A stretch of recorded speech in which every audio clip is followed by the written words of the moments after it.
નથી પીવાતી એ વસ્તુમાં ખાલી મદિરા એકલું નહીં, પણ ઘણી બધી એવી વસ્તુ છે આ દુનિયાની અંદર જેને કૂતરા નથી ખાતા ની માણા રોજ ઉઠીને ખાય છે. તમે એ વસ્તુ કૂતરાને હુંગાડો તોય નહીં અડે,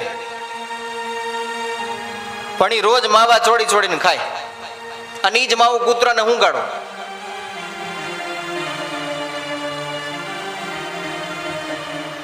આ બધી ના ખાવાની વસ્તુ છે.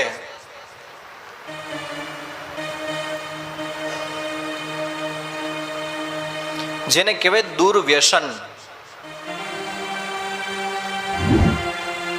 અને માત્ર ખાલી વ્યસનની વાત નથી, દુર્વિચાર પણ છે. આપણા મનના વિચારો જ્યારે ખરાબ થાય ને ત્યારે સમજેલું કે આપણી અંદર કલયુગ આવ્યો છે, પ્રવેશ કરી ચૂક્યો છે. આપણા મનની માનસિકતા બદલાય એટલે સમજી લેવું. માટે કલયુગનો વાસ બતાવ્યો છે અસત્યતામાં, ના ખાવાની વસ્તુ ખાવામાં, ના પીવાની વસ્તુ પીવામાં.